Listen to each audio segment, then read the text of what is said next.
ബിസ്മില്ലാഹിർ റഹ്മാനിർ റഹീം. നമ്മൾ പറഞ്ഞുകൊണ്ടിരിക്കുന്നത് മസലത്തു അൽ ഹിക്മത്തി വ തഅലീൽ, അള്ളാഹുവിൻ്റെ ഖളാഉകൾ, അള്ളാഹുവിൻ്റെ വിധികൾ. അതിന് ധാരാളം യുക്തികളുണ്ട്, മസാലിഹകളുണ്ട്, ലക്ഷ്യങ്ങളുണ്ട്, അല്ലേ, കാരണങ്ങളുണ്ട്. അപ്പോൾ അഹ്ലുസുന്നത്തി വൽ ജമാഅത്തിന്റെ നിലപാട് അതാണ്. കാരണം അള്ളാഹുവിൻ്റെ നാമമാണത് അൽ ഹക്കീം. അവൻ എന്ത് പ്രവർത്തിക്കുന്നുണ്ടെങ്കിലും അതിൻ്റെ യുക്തിയുടെ അടിസ്ഥാനത്തിലായിരിക്കും. മാത്രമല്ല അഹ്ലുസുന്നത്തിന്റെ നിലപാടെന്താണ്? ആ യുക്തികൾ എന്ന് പറയുന്നത്, അല്ലെങ്കിൽ ആ ലക്ഷ്യങ്ങൾ എന്ന് പറയുന്നത് ഒന്നുകിൽ അള്ളാഹുവിലേക്ക് മടങ്ങുന്നതായിരിക്കും, അതല്ലെങ്കിൽ സൃഷ്ടികളിലേക്ക് മടങ്ങുന്നതായിരിക്കും. അള്ളാഹുവിലേക്ക് മടങ്ങുന്നത് എന്താണ്? അള്ളാഹു അതിൽ തൃപ്തിപ്പെടുന്നു, സന്തോഷിക്കുന്നു, അല്ലെങ്കിൽ അള്ളാഹുവെ പുകഴ്ത്തുക, അള്ളാഹുവിനെ എന്ത് ചെയ്യുക, തസ്ബീഹും തഹ്മീദും ചെയ്യുക, അല്ലേ, അങ്ങനത്തെ ധാരാളം കാര്യങ്ങൾ. അതല്ലെങ്കിൽ സൃഷ്ടികൾക്കുള്ള ഇൻആമായിരിക്കും, അവർക്കുള്ള അനുഗ്രഹമോ അവർക്കുള്ള ശിക്ഷയോ, അങ്ങനെ പല കാര്യങ്ങളായിട്ടും അത് ഒരുപാട് മസ്ലഹത്തുകൾ ഉണ്ടാകും. മാത്രമല്ല അഹ്ലുസുന്നത്തി വൽ ജമാഅത്തിന്റെ നിലപാട് അള്ളാഹുവിന്റെ ഹിക്മത്ത് എന്നുള്ളത് അള്ളാഹുവിന്റെ സത്താപരമായിട്ടുള്ള സിഫത്താണത്, ഗുണമാണത്, അല്ലേ. അള്ളാഹു എന്ത് പ്രവർത്തിക്കുന്നുണ്ടെങ്കിലും അത് യുക്തിയുടെ അടിസ്ഥാനത്തിലായിരിക്കും. അത് അള്ളാഹുവിന്റെ സിഫത്താണ് ഹിക്മത്ത് എന്ന് പറയുന്നത്. നിങ്ങൾ മനസ്സിലാവുന്നുണ്ടാവും വിചാരിക്കുന്നത്. എന്നാൽ മുഅ്തസിലികൾ വിശ്വസിക്കുന്ന എന്താണ്? അള്ളാഹുവിന്റെ എല്ലാ പ്രവൃത്തികളും ഹിക്മത്തിന്റെ അടിസ്ഥാനത്തിൽ തന്നെയാണ്. പക്ഷെ ആ ഹിക്മത്ത് എന്നുള്ളത് അള്ളാഹുവിന്റെ സൃഷ്ടിയാണ്. അള്ളാഹു ഹക്കീമാണെന്ന് അവരെന്ത് ചെയ്യുന്നില്ല, വിശ്വസിക്കുന്നില്ല. കാരണം മുഅ്തസിലികളുടെ നിലപാടെന്ന് പറയുന്നത് അള്ളാഹുവിന് സിഫാത്തുകളൊന്നും തന്നെ അവരെന്ത് ചെയ്യുന്നില്ല, സ്ഥിരീകരിക്കുന്നില്ല. മനസ്സിലായില്ലേ? രണ്ടാമതായിട്ട് അവന്റെ പ്രവൃത്തികളിൽ അവൻ ഹിക്മത്തുകൾ സൃഷ്ടിക്കുന്നുണ്ട് എന്നാണ് അവരുടെ നിലപാട്. ആ ഹിക്മത്തുകൾ സൃഷ്ടികളിൽ മാത്രം പരിമിതപ്പെടുന്നതാണ്. അള്ളാഹുവിനിലേക്ക് അതെന്ത് ചെയ്യുന്നില്ല, മടങ്ങുന്നില്ല, അതിൽ അവൻ സന്തോഷിക്കുന്നില്ല, അതല്ലെങ്കിൽ അതൊന്നും അവനില്ല. ഇതാണ് അവരുടെ നിലപാട്.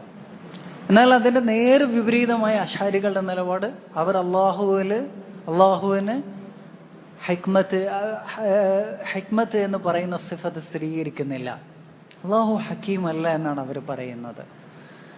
മാത്രമല്ല അവൻ ഒരു പ്രവൃത്തിയും ഹിക്മത്തിന്റെ അടിസ്ഥാനത്തിൽ ചെയ്യുന്നില്ല. ഒന്നിലും അവൻ എന്തില്ല, ഒരു ലക്ഷ്യം വെക്കുന്നില്ല, ഒരു കാരണവുമില്ല. ചിലപ്പോ എന്തെങ്കിലും നന്മകൾ അതിന്റെ ഫലമായി ഉണ്ടാകുന്നുണ്ടാവും, പക്ഷെ അതൊന്നും ഉദ്ദേശിച്ചതിന്റെ അടിസ്ഥാനത്തിലായിരിക്കില്ല. അവനിങ്ങനെ വെറുതെ എന്ത് ചെയ്യാണ്, പ്രവൃത്തികൾ ചെയ്യാണ്. ചിലപ്പോൾ അത് എന്ത് ഉണ്ടാകാം, അതിന്റെ അടിസ്ഥാനത്തിൽ എന്തെങ്കിലും മസ്ലഹത്തുകൾ നടന്നേക്കാം, ഇല്ലാതിരുന്നേക്കാം. മനസ്സിലായില്ലേ? എന്തുകൊണ്ടാണ് അവർ അള്ളാഹുവിന്റെ പ്രവൃത്തികളില്, വിധികളില് ഹിക്മത്തുകൾ നിഷേധിക്കാനുള്ള കാരണം എന്താണ്? അള്ളാഹു അങ്ങനെയുള്ള ലക്ഷ്യങ്ങളിലേക്ക്, മസാലിഹകളിലേക്ക് ആവശ്യക്കാരനായി തീരും നമ്മൾ അങ്ങനെ വാദിക്കുകയാണെങ്കിൽ എന്നാണ്. അള്ളാഹു ഒന്നിലേക്ക് ആവശ്യക്കാരനല്ല. അതുകൊണ്ട് നമ്മൾ എന്ത് ചെയ്യാണ്, അള്ളാഹുവിന് ഹിക്മത്ത് നിഷേധിക്കുകയാണെന്നാണ് പറയുന്നത്. ഇന്ന് നമ്മുടെ നാട്ടിലുള്ള അശരികളോട് പോയിട്ട് നിങ്ങൾ അള്ളാഹുവിന് ഹിക്മത്ത് സ്ഥിരീകരിക്കുന്നില്ല എന്ന് പറഞ്ഞ് ഞങ്ങൾക്ക് അങ്ങനെ ഒരു വാദം ഉണ്ടോ എന്ന് അവരിങ്ങോട്ട് ചോദിക്കുകയാണ് ചെയ്യുക. അവർക്ക് അറിഞ്ഞുകൂടാ അവരുടെ നിലപാടുകൾ എന്താന്നുള്ളത്.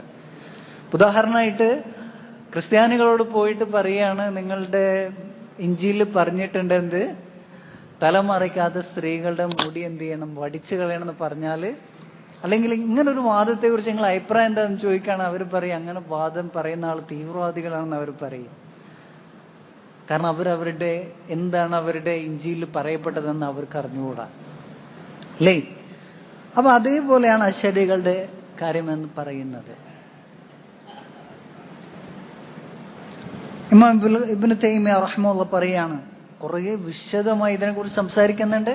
ഞാൻ നേരത്തെ പറഞ്ഞാണ്, ഇബ്നുൽ ഖയ്യിമിന്റെ ശിഫാഉൽ അലീൽ എന്ന് പറയുന്ന ഗ്രന്ഥം രോഗികളുടെ ഖദറിന്റെ വിഷയത്തിലുള്ള എല്ലാ രോഗവും മാറ്റുന്ന ഗ്രന്ഥമാണത്. ശിഫാഉൽ അലീൽ ഫി മസായിൽ അൽ ഖദാ വൽ ഖദർ, ഫി മസായിൽ അൽ ഖദാ വൽ ഖദർ വൽ ഹിക്മത്തി വൽ തഅലീൽ.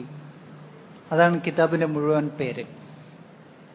ഇബ്നു തൈമിയ്യ പറയുന്ന ഹാദിഹിൽ മസല കബീറത്തുൻ മിൻ അജല്ലിൽ മസായിലിൽ കിബാർ. വലിയ മസലയാണത്. അള്ളാഹുവിന്റെ വിധികൾ, അള്ളാഹുവിന്റെ പ്രവൃത്തികൾക്ക് ഹിക്മത്ത് ഉണ്ടോ ഇല്ലേ എന്നുള്ള മസല. അത് ഇസ്ലാമിലെ ഏറ്റവും വലിയ മസലയിൽ പെടുന്ന കാര്യമാണത്. തകല്ലമ ഫീഹി അന്നാസ് വഅഅദമുഹാ ശുഊബൻ വഫുറൂഅൻ. ധാരാളം ശാഖകളും ധാരാളം എന്താ പറയാ ഫുറൂഅകളുമുള്ള മസലയാണത്. വഅക്സറുഹാ ശിബ്ഹൻ വമഹാറാത്ത്, ശുബ്ഹൻ വമഹാറാത്ത്, ധാരാളം ആശയക്കുഴപ്പങ്ങൾ നിറഞ്ഞിട്ടുള്ള, ധാരാളം എന്താ പറയാ സംശയങ്ങൾ നിറഞ്ഞിട്ടുള്ളൊരു മസലയാണത്. ഫഇന്ന ലഹാ തഅല്ലുഖൻ ബിസിഫാത്തില്ലാഹി തആല. അള്ളാഹുവിന്റെ സിഫത്തുമായി ബന്ധപ്പെടുന്ന ഒരു വിഷയമാണ് അല്ലേ. അള്ളാഹു ഹക്കീമാണ്, നമ്മൾ അടിയുറച്ച് വിശ്വസിക്കുന്ന ഇസ്മാണത്. വഅഫ്ആലിഹി വഅഹ്കാമിഹി മിനൽ അംരി വന്നഹി വൽ വഈദ്.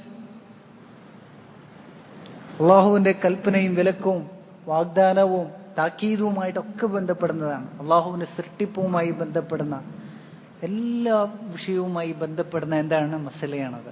വിശദമായി സംസാരിക്കുന്നുണ്ട് ഈ വിഷയത്തിന്റെ പ്രാധാന്യം. ഇതിന്റെ അടിസ്ഥാനത്തിലാണ് വിശ്വാസപരമായി ധാരാളം വ്യതിയാനങ്ങൾ സംഭവിക്കുന്നത്. ധാരാളം കർമ്മശാസ്ത്രപരമായ വ്യത്യാസങ്ങൾ സംഭവിക്കുന്നതും ഈ മസലയിലുള്ള വ്യത്യാസങ്ങൾ കൊണ്ടാണ്. നിങ്ങൾ നോക്ക്, അശരികൾ പറയുന്നത് അല്ലാഹു സുബ്ഹാനഹു വ തആല പറയുകയാണെന്ത്, ഫൽതഖതഹു ആലു ഫിർഔൻ ലിയകൂന ലഹു അദുവൻ വഹസന. മൂസ അലൈഹി സ്വലാത്തു വസ്സലാമയെ അദ്ദേഹത്തിന് ഉമ്മ ഒരു പെട്ടിയിലാക്കിയിട്ട് എന്ത് ചെയ്തു, നൈൽ നദിയിലേക്ക് ഒഴുക്കി വിടുകയാണ്. അത് ഫിർഔന്റെ കൂട്ടാളികളാണ് എന്ത് ചെയ്യുന്നത്, ആ പെട്ടി എടുക്കുന്നത്. ലിയകൂന ലഹും അദുവൻ വഹസന. അവർക്ക് എന്തിനു വേണ്ടിയിട്ടാണത്? അള്ളാഹു അതിൽ ഉദ്ദേശിക്കുന്ന യുക്തി എന്താണ്?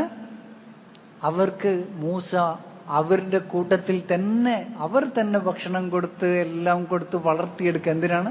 അവർക്ക് ഭാവിയിൽ ഒരു ശക്തനായ ഒരു ശത്രുവിനെ, അവർക്കൊരു ശക്തമായിട്ടുള്ള ഒരു എന്താ പറയാ വിലങ്ങ് തടിയെ അവരെ തന്നെ എന്ത് ചെയ്യാണ്, വളർത്തിക്കൊണ്ടുവരാൻ വേണ്ടിയിട്ടാണ് അള്ളാഹു എന്ത് ചെയ്തത്, അങ്ങനെ അയക്കുകയും അവരതെടുക്കുകയും ചെയ്തതാണ്. ഇവിടെ ലീ എന്ന് പറഞ്ഞാൽ ഭാഷാപരമായ ലാമു തഅലീൽ, കാരണം. അത് എടുക്കാനുള്ള കാരണമാണ് അവിടെ പറയുന്നത്. അല്ലാഹു സുബ്ഹാനഹു വ തആല അവർക്ക് ഭാവിയിൽ മൂസ അലൈഹി സ്വലാത്തു വസ്സലാം അവർ തന്നെ വളർത്തിയെടുത്ത ശത്രുവായി തീരാൻ വേണ്ടിയാണെന്ന് പറഞ്ഞു. എന്നാൽ അശരികൾ പറയുന്നത് ഈ ലാമ് സൈറൂറത്തിന്റെ ലാമാണെന്ന്, ആയിത്തീരാൻ വേണ്ടിയിട്ട്, വേണ്ടി എന്നുള്ളത് മാറ്റിയിട്ട് ആയിത്തീരാൻ എന്നുള്ളത്. മനസ്സിലായില്ലേ നിങ്ങൾക്ക്? അപ്പോ നിങ്ങൾ മനസ്സിലാവുന്നുണ്ടോന്ന് എനിക്ക് സംശയമുണ്ട്. അപ്പൊ ആയിത്തീരാൻ മൂസയുടെ ഫിർഔന്റെ കൂട്ടാളികൾ ആ പെട്ടി എടുത്തത് മൂസ അവർക്ക് ശത്രുവായി തീരാൻ എന്നാണ് പറയുന്നത്. വേണ്ടി എന്നുള്ള ലീ എന്നുള്ളത് എന്ത് ചെയ്യാണ്, വീണ്ടും അവരെന്ത് ചെയ്യാണ്, കളയുകയാണ് ചെയ്യുന്നത്. അപ്പൊ ലീക്ക് പല അർത്ഥങ്ങളുണ്ട്, ലാമിന് പല അർത്ഥങ്ങളുണ്ട്. അതിൽപ്പെട്ടതാണെന്ത്, സൈറൂറത്ത് ഒരർത്ഥാണ്. അതേപോലെ തന്നെ ഏറ്റവും പ്രധാനപ്പെട്ട അർത്ഥമാണെന്ത്, തഅലീൽ എന്നുള്ള അർത്ഥം. ഇതേപോലെയാണെന്ത് ബിസ്മില്ലാഹിർ റഹ്മാൻ റഹീമിലുള്ള ബ. അഹ്ലുസുന്നത്തി വൽ ജമാഅത്ത് നമ്മളുടെ നിലപാട് എന്താണ്? ആ ബായിന്റെ അർത്ഥം എന്താണ്? എന്താ അർത്ഥം? ബായിന്റെ അർത്ഥം എന്താണ്? ആരും പറയാ? ഇസ്തിആന. നമുക്കെല്ലാവർക്കും അറിയാവുന്നതാണ്. അള്ളാഹുവിന്റെ മുഴുവൻ നാമങ്ങളിലും ഞാൻ സഹായം തേടുന്നു എന്നാണ് പറയുന്നത്. സഹായം തേടുന്നു. എന്നാൽ മുഅ്തസിലികൾ ഇപ്പൊ കശാഫ്, ദമഖ്ശിയുടെ കശാഫിൽ പറയുന്നത് അൽ ബാഉ ലിൽ മുസാഹബ, മുസാഹബത്തിന്റെ അർത്ഥത്തിലാണ് ഇവിടെ ബാഉ എന്നുള്ളത്. എന്ന് പറഞ്ഞാൽ അള്ളാഹുവോടൊപ്പം ഞാൻ എന്ത് ചെയ്യുന്നു, പ്രവർത്തിക്കുന്നു എന്നുള്ളത്. കാരണം അവര് വിശ്വസിക്കുന്ന എന്താണ്, മനുഷ്യന്മാര് അവരുടെ പ്രവർത്തികൾ അവർ തന്നെയാണ് സൃഷ്ടിക്കുന്നതെന്ന്. ആര്? ദമഖ്ശരിയെ പോലുള്ള അശരികൾ, മുഅ്തസിലികൾ വിശ്വസിക്കുന്ന എന്താണ്, മനുഷ്യന്മാരുടെ പ്രവൃത്തികൾ മനുഷ്യന്മാരെന്നെ സൃഷ്ടിക്കുന്നത്. അതുകൊണ്ട് അള്ളാഹിന്റെ സഹായം ആവശ്യമില്ല. കാരണം മനുഷ്യന്മാരെന്നെ സൃഷ്ടിക്കുന്നത്. അള്ളാഹുവിന്റെ സഹായത്തോടുകൂടി അല്ല എന്ത് ചെയ്യുന്നത്, മനുഷ്യന്മാർ പ്രവർത്തിക്കുന്നത്. അവർ തന്നെ അവർ സൃഷ്ടിക്കുകയാണെന്നുള്ള വാദമുള്ളത്. നിങ്ങൾ ആലോചിച്ച് നോക്കണം. വളരെ സൂക്ഷ്മമായ വ്യത്യാസമാണുള്ളത്. ഞാൻ എപ്പോഴും പറയുന്നതാണെന്ത്, സൂറത്തുൽ കഹ്ഫിലുള്ളത് എന്ത്, ഫവജദ ഫിഹ ജിദാറൻ യുരീദു അൻ യൻഖദ. ആ മൂസയും ഖദറും ഒരു ഗ്രാമത്തിൽ എത്തിപ്പെടുകയാണ്. അവിടെ ഒരു മതിൽ അവർ കാണാണ്. യുരീദു അൻ യൻഖദ. ആ മതില് പൊളിയാറായിട്ടുണ്ട് എന്നല്ല അർത്ഥം, പൊളിയാൻ ഉദ്ദേശിക്കുന്നു എന്നാണ് അർത്ഥം. ആ മതിൽ ഉദ്ദേശിക്കുന്നുണ്ട്. മതിൽ എന്തുണ്ട്, മതിൽ പൊളിയാൻ ഉദ്ദേശിക്കുന്നുണ്ട് എന്നാണ് അല്ലാഹു സുബ്ഹാനഹു വ തആല പറയുന്നത്. എന്നാൽ നമ്മൾ എല്ലാ തഫ്സീറുകൾ പരിഭാഷകൾ എടുത്തു നോക്കിയ മലയാളത്തിൽ അവിടെ എന്താ അർത്ഥം ഉണ്ടാവുക, പൊളിയാറായിട്ടുള്ള. നമ്മളിപ്പോ ഒരു മതിൽ ഇങ്ങനെ എന്താ പറയാ, നമ്മളെന്താ ഇതിന് പറയാ, പൊളിയാൻ ഉദ്ദേശിക്കുന്നു എന്നാണ് പറയാ, പൊളിയാറായിട്ടുണ്ട് എന്നാണ് പറയാ, പൊളിയാറായിട്ടുണ്ട് എന്നാ പറയാ. സത്യത്തിൽ അവിടെ അള്ളാഹു പറഞ്ഞിട്ടുള്ള ഒരു കാര്യത്തെ നമ്മൾ എന്ത് ചെയ്യണം, തള്ളിക്കളിയാണ് ചെയ്യേണ്ടത്. എന്തെന്ന്, മതിലിന് ഇറാദത്തുണ്ട്, മതിലിന് ഉദ്ദേശമുണ്ട് എന്നുള്ളത്. നമുക്ക് നിങ്ങൾ മക്കയിൽ എന്ത് ചെയ്യാണ്, റസൂലുള്ളാഹി സ്വല്ലല്ലാഹു അലൈഹി വസല്ലമയെ കാണുമ്പോൾ ഒരു കല്ല് എന്ത് ചെയ്യാറുണ്ട്, സലാം പറയാറുണ്ടായിരുന്നു. അതേപോലെ റസൂലുള്ളാഹി സ്വല്ലല്ലാഹു അലൈഹി വസല്ലമക്ക് ഒരു മിമ്പർ ഉണ്ടായിരുന്നു. ആദ്യം മിമ്പറിന്റെ മുമ്പ് എന്താണ്, റസൂലുള്ളാഹി സ്വല്ലല്ലാഹു അലൈഹി വസല്ലമ ഒരു ഈന്തപ്പനത്തടിയിൽ എന്താണ് ഊന്നിയിട്ട് ചാരിയിട്ടായിരുന്നു ഖുതുബ പറയാറുണ്ടായിരുന്നത്. പിന്നീട് റസൂലുള്ളാഹിക്ക് ഒരു ആശാരി എന്ത് ചെയ്യാണ്, മിമ്പർ പണിത് കൊടുക്കുന്ന സമയത്ത് എന്ത് ചെയ്യാണ്, ആ ഈന്തപ്പനത്തടി എന്ത് ചെയ്യാണ്, കരയാണ്. റസൂലുള്ളാഹി സ്വല്ലല്ലാഹു അലൈഹി വസല്ലമയിൽ വേർപിരിയുന്നതിന്റെ കാരണത്താൽ സഹീഹായിട്ട് വന്നിട്ടുള്ള ഹദീസാണ്. നമ്മൾ അതിനെങ്ങനെ വ്യാഖ്യാനിക്കൂ? സാധാരണ അക്ലാനികളാണെങ്കിൽ അല്ലെങ്കിൽ നമ്മുടെ നാട്ടിലുള്ള ഇസ്ലാഹികളാണെങ്കിൽ എന്താ വ്യാഖ്യാനിക്കുക? ഒരു ഉണങ്ങിയിട്ടുള്ള ഒരു മരത്തടി കരിയാന്ന് പറയുന്നതിൽ നിങ്ങൾ എന്താണ് മനസ്സിലാക്കുന്നത്? അള്ളാഹുവിന്റെ റസൂൽ പറയുകയാണത് കരഞ്ഞിട്ടുണ്ട് അവിടെ, അതവർ കേട്ടിട്ടുണ്ട് അവിടെ. അപ്പൊ അതുപോലെ പല കാര്യങ്ങൾക്കും അതിന് ഉദ്ദേശമുണ്ട്. അള്ളാഹ് പറഞ്ഞിട്ടുള്ള ഉദ്ദേശമുണ്ട്. നമ്മൾ എന്ത് ചെയ്യണം, നമുക്കറിയോ അതിന് ഉദ്ദേശമുണ്ടോ ഇല്ലേ എന്നുള്ള കാര്യം നമുക്ക് അറിഞ്ഞുകൂടാ.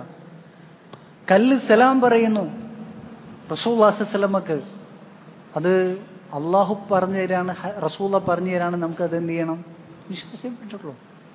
അപ്പൊ അതേപോലെയാണ് ഇതുപോലുള്ള തഫ്സീറുകളുള്ള വളരെ സൂക്ഷ്മമായിട്ടുള്ള വ്യത്യാസങ്ങൾ. ബുൽഖീനി റഹ്മത്തുള്ളാഹി പറയാണ്, ഞാൻ സമഖ്ശരിയുടെ കശാഫിൽ നിന്ന് അഅ്തിസാൽ ഞാൻ എന്തുകൊണ്ടാണ് സൂചി കൊണ്ട് ഇങ്ങനെ കുത്തിയെടുത്തതാണെന്നാണ് പറയുന്നത്. അത്രയും സൂക്ഷ്മമായിട്ടാണ് എന്ത് ചെയ്തിട്ടുള്ളത്, അതിൽ അഅ്തിസാൽ കടന്നുകൂടിയിട്ടുള്ളതെന്നാണ് പറഞ്ഞിട്ടുള്ളത്. അപ്പോ അതൊന്നും വിശദീകരിക്കാനുള്ള സമയമില്ല. എത്ര ആയത്തുകളിലാണ് അല്ലാഹു സുബ്ഹാനഹു വ തആല പറഞ്ഞിട്ടുള്ളത്. ഓരോ വിധികളെ സംബന്ധിച്ച് പറയാണ്. പിന്നെ അതിന്റെ ലക്ഷ്യങ്ങളെ കുറിച്ചും അതിന്റെ യുക്തികളെ സംബന്ധിച്ചും പറയാണ്. ഉദാഹരണമായിട്ട് എന്താ പറയാ, അല്ലാഹു സുബ്ഹാനഹു വ തആല പറയാം, വഇദാ സഅൽതുമൂഹുന്ന മതഅൻ ഫസലൂഹുന്ന മിൻ വറാഇ ഹിജാബ്. നിങ്ങൾ അവരോട്, സ്ത്രീകളോട്, റസൂലുള്ളാഹി സ്വല്ലല്ലാഹു അലൈഹി വസല്ലം ഭാര്യമാരോട് ഭക്ഷണം ചോദിക്കുകയാണെങ്കിൽ, അവരുടെ വീട്ടിലിരിക്കുന്ന സമയത്ത് അവരോട് ഭക്ഷണം ചോദിക്കുകയാണെങ്കിൽ അല്ലെങ്കിൽ എന്തെങ്കിലും കാര്യം ചോദിക്കുകയാണെങ്കിൽ ഒരു മറക്ക് കീഴിൽ നിന്ന് ചോദിക്കണം എന്ന് പറഞ്ഞു അല്ലേ. എന്നിട്ട് അല്ലാഹു സുബ്ഹാനഹു വ തആല പറയുകയാണെന്ത്, ദാലികും അത്ഹറു ലിഖുലൂബികും വഖുലൂബിഹിന്ന. അത് നിങ്ങളുടെ ഹൃദയത്തിനും അവരുടെ ഹൃദയത്തിനും എന്താണ്, അത് ഏറ്റവും ശുദ്ധിയായിട്ടുള്ളതാണ്. അപ്പൊ അത് മനസ്സിൽ രോഗം പിടിപെടാതിരിക്കാനായിട്ടാണ് എന്ത് ചെയ്തത്, ഒരു മറക്ക് കീഴിൽ വെച്ച് ചോദിക്കാനാണ് പറഞ്ഞിട്ടുള്ളത്. അപ്പോ ഈ തരത്തിൽ മറ സ്വീകരിക്കാൻ സ്ത്രീ പുരുഷന്മാർക്കിടയിൽ എന്താണ് ഇടകരാതിരിക്കാനോ അവർക്കിടയിൽ മറ ഉണ്ടാകാനോ അള്ളാഹു അവിടെ വിധിക്കാനുള്ള കാരണം എന്താണ്, അത് ഈ ഒരു രോഗത്തിൽ നിന്നുള്ള തടയായിട്ടാണെന്നാണ് പറഞ്ഞിട്ടുള്ളത്. അപ്പൊ അതുപോലെ എല്ലാ കാര്യത്തിനും എന്തുണ്ട്, വ്യക്തമായ യുക്തികളുണ്ട് അല്ലെ. എല്ലാത്തിനും മഖാസദു ശരീഅത്തിന്റെ ലക്ഷ്യങ്ങളുണ്ട്. ശരി, അപ്പോ നമുക്ക് കാണാൻ കഴിയും അശരികളുടെ ഗ്രന്ഥങ്ങളിൽ അവര് ഉദാഹരണമായിട്ട് ഷഹ്റസാനി പറയാണ്, അൽ ഖായിദത്തു സാമിന അശറ ഫി ഇബ്താലിൽ ഗറദ് വൽഇല്ല ഫി അഫ്ആലിഹി തആല. അശ്ശരി പറയാണ്, അള്ളാഹുവിന്റെ പ്രവൃത്തികൾക്ക് ലക്ഷ്യങ്ങളില്ല, ഉദ്ദേശങ്ങളില്ല, യുക്തികളില്ല. മദ്ഹബു അഹ്ലിൽ ഹഖ് അന്ന അല്ലാഹു തആല ഖലഖൽ ആലം ബിമാ ഫീഹി മിനൽ ജവാഹിർ വൽ അറാദ് വഅസ്നാഫിൽ ഖൽഖ് വൽ അൻവാ ലാ ലിഇല്ലത്തിൻ. അള്ളാഹു ദുനിയാവിൽ എന്ത് ആശയങ്ങൾ സൃഷ്ടിച്ചിട്ടുണ്ട്, സത്തകൾ സൃഷ്ടിച്ചിട്ടുണ്ട്, പല തരത്തിലുള്ള സൃഷ്ടികൾ സൃഷ്ടിച്ചിട്ടുണ്ട്. അതിനൊന്നിനും എന്തില്ല, കാരണങ്ങളോ ലക്ഷ്യങ്ങളോ ഇല്ല എന്നാണ്. ഇതേപോലെയാണ് റാസി പറയുന്നത്, ആമിദി പറയുന്നത്. ഇവരൊക്കെ അറിയപ്പെട്ട എന്താണ്, അശ്ശരികളുടെ ഏറ്റവും വലിയ എന്താ പറയുക ആചാര്യന്മാരാണ് പറയുന്നത്. അപ്പോ ഇതിനെ ഇബ്നുൽ ഖയ്യിം റഹിമഹുല്ലാ ശക്തമായിട്ട് എന്ത് ചെയ്യുന്നുണ്ട്, കാരണം അള്ളാഹിന്റെ ഒരു സിഫത്തിനെ നിഷേധിക്കുന്നത്. നിങ്ങൾ നോക്കിയേ, അള്ളാഹു വെറുതെ സൃഷ്ടിക്കാന്ന് പറയുന്നതിന്റെ ഒരു അപകടത്തെ സംബന്ധിച്ച് ചിന്തിച്ചാൽ നമുക്ക് മനസ്സിലാവുന്നതാണ്. കാരണം അതിനെക്കുറിച്ചുള്ള വിശദീകരിക്കാൻ നമുക്ക് സമയമില്ലാത്തതുകൊണ്ട് നമ്മൾ അടുത്ത കാര്യത്തിലേക്ക് കിടക്കുകയാണെന്ത്, അടുത്ത വിഷയമാണെന്ത്, അള്ളാഹു അവൻ എന്ത് ചെയ്തിട്ടുണ്ട്, കണക്കാക്കിയ കാര്യത്തിൽ നിന്ന്, ഉദാഹരണമായിട്ട് ആയുസ്, അത് കൂടുക കുറയുക ചെയ്യുക, അതല്ലെങ്കിൽ മായ്ക്കപ്പെടുക, ഇതുപോലുള്ള കാര്യങ്ങൾ സംഭവിക്കുമോ എന്നുള്ള കാര്യത്തിലുള്ള അഭിപ്രായ വ്യത്യാസം. അഹ്ലുസുന്നത്തി വൽ ജമാഅത്തിന്റെ നിലപാടെന്ന് പറയുന്നത് ഈ തരത്തിലുള്ള സംഗതികളെല്ലാം തന്നെ നടക്കും. ആയുസ് കൂടും. എങ്ങനെ? ഉദാഹരണമായിട്ട് ആയുസ് കൂടും എന്നുള്ള കാര്യത്തിൽ ഉദാഹരണമായിട്ട് റസൂലുള്ളാഹി സ്വല്ലല്ലാഹു അലൈഹി വസല്ലം പറയാണ്, മൻ സറഹു അൻ യുബ്സത ലഹു ഫീ റിസ്ഖിഹി ഫീ ഉംരിഹി വറിസ്ഖിഹി ഫൽയസ്ൽ റഹിമഹു. ആർക്കെങ്ങാനും അവന്റെ റിസ്ഖും ആയുസ്സും വർദ്ധിക്കണമെന്ന് ആഗ്രഹമുണ്ടെങ്കിൽ അവൻ എന്ത് ചെയ്യട്ടെ, കുടുംബബന്ധം ചേർക്കട്ടെ. അങ്ങനെ കുടുംബബന്ധം ചേർത്ത് കഴിഞ്ഞാൽ ആയുസ് വർദ്ധിക്കോ? അഭിപ്രായ വ്യത്യാസം. അത് ആശയപരമാണ്, അതല്ല യഥാർത്ഥത്തിൽ അങ്ങനെ തന്നെ സംഭവിക്കുന്നുണ്ട്. അപ്പൊ ആശയപരമായിട്ട് എന്നുള്ള അർത്ഥം എന്ന് വെച്ചാൽ ബർക്കത്ത് വർദ്ധിക്കുകയാണ് ചെയ്യുക എന്നുള്ളൊരു അഭിപ്രായമുണ്ട്. രണ്ടാമത്തെ അഭിപ്രായം എന്താണ്, യഥാർത്ഥത്തിൽ തന്നെ എന്ത് ചെയ്യുന്നുണ്ട്, ആയുസ് വർദ്ധിക്കുമെന്നുള്ളത്. ഇതാണ് ഏറ്റവും ശരിയായിട്ടുള്ള അഭിപ്രായം. അതിനെക്കുറിച്ച് വിശദമായിട്ട് ഇബ്നു തൈമിയ്യ റഹിമഹുല്ലാഹ് പറഞ്ഞത് എന്താണ്, അള്ളാഹു ലൗഹുൽ മഹ്ഫൂസിൽ രേഖപ്പെടുത്തിയതിൽ ഒരു വ്യത്യാസവുമില്ല. ഒരു മനുഷ്യന് എത്രയാണ് ആയുസ് അവസാനമായിട്ട് ലഭിക്കാന്നുള്ളതൊക്കെ എന്ത് ചെയ്തിട്ടുണ്ട്, വളരെ കൃത്യമായ ലൗഹുൽ മഹ്ഫൂസിലുണ്ട്. എന്നാൽ മലക്കുകൾ രേഖപ്പെടുത്തുന്നതിൽ അതിലെന്തുണ്ട്, ആദ്യമായിട്ട് ഉദാഹരണമായിട്ട് ഒരു മനുഷ്യൻ എന്ത് ചെയ്യണം, ഒരു 60 വയസ്സാണ് അള്ളാഹു എന്ത് ചെയ്തത്, അവന് നിശ്ചയിച്ചെന്ന് വിചാരിക്കുക. എഴുതാൻ വേണ്ടി മലക്കിനോട് പറയുകയാണ്. പിന്നീട് അവൻ എന്താണ്, കുടുംബബന്ധം ചേർക്കുകയാണെങ്കിൽ, പുണ്യം ചെയ്യുകയാണെങ്കിൽ, മറ്റൊരു ഹദീസിലുണ്ട്, അല്ലെങ്കിൽ ദുആ ചെയ്യുകയാണെങ്കിൽ, അതല്ല അതുപോലുള്ള കാര്യങ്ങൾ അസ്ബാബുകൾ ചെയ്യണം. അതല്ലെങ്കിൽ ഭൗതികപരമായ അസ്ബാബുകൾ, ഉദാഹരണമായിട്ട് ആരോഗ്യം സംരക്ഷിക്കുക, അതല്ലെങ്കിൽ അപകടം സാധ്യതയുള്ള സ്ഥലത്ത് നിന്ന് വിട്ടു നിൽക്കുക, രോഗമുള്ള സ്ഥലത്ത് നിന്ന് വിട്ടു നിൽക്കുക. ഉമർ റളിയല്ലാഹു അൻഹു ഷാമില് താഊൻ ഉണ്ടായ സമയത്ത്, പ്ലേഗ് ഉണ്ടായ സമയത്ത് എന്ത് ചെയ്യാണ്, അവിടുത്തെ പോകാതെ എന്ത് ചെയ്തു, അവിടെ നിന്ന് മടങ്ങിയ സമയത്ത് അവിടുത്തെ എന്താ പറയുക അമീറായിട്ടുള്ള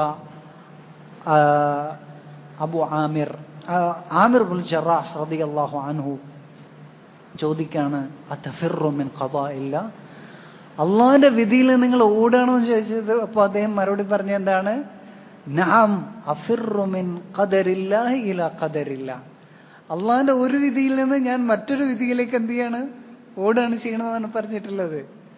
അത് ഉമർ റളിയല്ലാഹുവിന്റെ ഏറ്റവും വലിയ പാണ്ഡിത്യത്തെയാണ് അറിയിക്കുന്നത്. മനസ്സിലായില്ലേ? അപ്പോ ഈ തരത്തിൽ എന്തുണ്ട്, നമുക്ക് അസ്ബാബുകൾ സ്വീകരിച്ചാൽ എന്ത് ചെയ്യും, അള്ളാഹു വിധിച്ചാൽ അള്ളാഹുവിന്റെ, എന്നാൽ എല്ലാവർക്കും സംഭവിക്കൂല. എല്ലാവരും എന്താ പറയുക, കച്ചവടത്തിൽ ഏർപ്പെട്ടാൽ, ജോലിയിൽ ഏർപ്പെട്ടാൽ സമ്പത്ത് ലഭിക്കില്ല. പക്ഷേ എന്താണ്, ഇത് ചെയ്യാതെ ഇട്ട് എന്ത് ചെയ്യില്ല, സമ്പത്ത് ലഭിക്കൂല. അപ്പൊ എന്ത് ചെയ്യണം, അസ്ബാബുകൾ സ്വീകരിക്കുക തന്നെ വേണം. അപ്പോ ഒന്നുകൂടെ ഞാൻ പറയുകയാണത്, അസ്ബാബുകളുടെ കാര്യത്തിൽ, മാർഗങ്ങളുടെ കാര്യത്തിൽ മുഅ്തസിലികളുടെ നിലപാടെന്താണ്, മാർഗങ്ങൾ സ്വീകരിച്ചാൽ എന്ത് ചെയ്യും, അത് ലക്ഷ്യം നടന്നിരിക്കുമെന്നാണ് അവരുടെ നിലപാട്, തീർച്ചയായിട്ടും. എന്നാൽ അശ്ശരികളുടെ നിലപാടെന്താണ്, മാർഗങ്ങൾ സ്വീകരിച്ച ഒരു കാര്യം, മാർഗം ഉണ്ടായാൽ ഉണ്ടെങ്കിൽ ഒരു കാര്യമില്ല. ഉദാഹരണമായിട്ട് ഒരാൾ വിവാഹം കഴിച്ചാലും വിവാഹം കഴിച്ചിട്ടില്ലെങ്കിലും കുട്ടി ഉണ്ടാകാൻ അള്ളാഹ് ഉദ്ദേശിച്ചാൽ ഉണ്ടാവും, കുട്ടി ഉദ്ദേശിച്ചില്ലെങ്കിൽ ഉണ്ടാവില്ല എന്നാണ്. അസ്ബാബുകൾക്ക് യാതൊരു തഅ്സീറും ചെയ്യാൻ കഴിയില്ല. ഞാനൊരാളെ അടിക്കാണ്, ഈ എൻ്റെ കൈകൊണ്ട് ഒരാളെ എന്ത് ചെയ്യാൻ പ്രഹരം ഏൽപ്പിക്കാൻ സാധിക്കുകയില്ല. ആ ഒരു കഴിവ് എനിക്ക് അള്ളാഹു നൽകിയിട്ടില്ല എന്നാണ് അവർ വിശ്വസിക്കുന്നത്. നിങ്ങൾ എത്ര വിഡിത്താണ് നിങ്ങൾ ആലോചിച്ച് നോക്കി. നമുക്ക് എന്താ പറയാ, ഉദാഹരണമായിട്ട് ഒരു മരുന്ന്, ഉദാഹരണമായിട്ട് നമ്മൾ സാധാരണ തുളസി, അതിൽ അള്ളാഹു എന്താ പറയുക കഫം നമ്മുടെ ചുമ മാറ്റാനുള്ള എന്താ പറയാ ഒരു കഴിവ് അതിന് നൽകിയിട്ടില്ല എന്നാണ് ആര് വിശ്വസിക്കുന്നത്? അശരികൾ വിശ്വസിക്കുന്നത്. സത്യത്തിൽ എന്ത് ചെയ്തിട്ടുണ്ട്? അള്ളാഹു നൽകിയിട്ടുണ്ട്. അങ്ങനെ ഇല്ലായിരുന്നെങ്കിൽ ഒരു സംഗതി തമ്മിൽ വ്യത്യാസം ഉണ്ടാവില്ല അല്ലേ? അങ്ങനെയാണ് കല്ല് കഴിച്ചാലും മറ്റേ എല്ലാവരും ഒന്നും വ്യത്യാസമില്ല. അള്ളാഹു ഉദ്ദേശിച്ചാൽ എന്ത് ചെയ്യും? കല്ല് കഴിച്ചാലും എന്ത് ചെയ്യും? ചുമ മാറാതിരിക്കും. നിങ്ങൾ ആലോചിച്ച് നോക്കണം. അഹ്ലുസുന്നത്തി വൽ ജമാഅത്തിന്റെ നിലപാടെന്ന് പറഞ്ഞാൽ എന്താണ്? ഈ തരത്തിലുള്ള അസ്ബാബുകൾക്ക് തഅ്സീറുകളുണ്ട്. എന്തുണ്ട്? മരുന്നുകൾക്ക് രോഗം ശമിപ്പിക്കാൻ അള്ളാഹു എന്ത് ചെയ്തിട്ടുണ്ട്? അതിന് കഴിവ് നൽകിയിട്ടുണ്ട്. പക്ഷെ അത് അള്ളാഹു ഉദ്ദേശിച്ചാൽ മാത്രം അള്ളാഹുവിന്റെ ഇതിനോടുകൂടിയാണ് എന്ത് ചെയ്യുന്നത്? അത് സംഭവിക്കുന്നത്. നമ്മുടെ ദുആക്ക് എന്തുണ്ട്? അതിന് തഅ്സീറുണ്ട്. പക്ഷെ അത് അള്ളാഹു ഉദ്ദേശിച്ചാലാണ് എന്ത് ചെയ്തത്? സംഭവിക്കുന്നത്. അത് ഓരോ കാര്യങ്ങളും അങ്ങനെ തന്നെയാണ്. മനസ്സിലായില്ലേ? അപ്പോ ഞാൻ പറഞ്ഞു വരുന്നത് എന്താണ്? അള്ളാഹുവിന്റെ ഖദറിൽ എന്താണ് മാറ്റങ്ങൾ, തിരുത്തലുകൾ വരിക എന്നുള്ളത് അതെന്താണ്? മലക്കുകളുടെ അവർ രേഖപ്പെടുത്തിയത്. ഉദാഹരണമായിട്ട് എന്താ പറയാ, ഒരു കുട്ടി എന്താണ് അവരുടെ ഉമ്മാന്റെ ഗർഭാശയത്തിലിരിക്കുമ്പോൾ രേഖപ്പെടുത്തിയതില്, ഓരോ വർഷത്തിലും രേഖപ്പെടുത്തുന്നത്, ഓരോ ദിവസത്തിലും രേഖപ്പെടുത്തുന്നത്, ഇതെല്ലാം എന്ത് ചെയ്യും? വ്യത്യാസപ്പെടും നമ്മുടെ ദുആക്കനുസരിച്ച്. വലാ യറുദ്ദുൽ ഖദാ ഇല്ല ദുആ. ഖദറിനെ ദുആ അല്ലാതെ ഒന്നും മാറ്റുകയില്ല എന്ന് പറഞ്ഞിട്ടുണ്ടല്ലേ? അത് ഏതിനാണ്? മലക്കുകൾ രേഖപ്പെടുത്തിയത്. എന്നാൽ ലൗഹുൽ മഹ്ഫൂദിൽ രേഖപ്പെടുത്തിയതിൽ എന്തില്ല? മാറ്റമില്ല.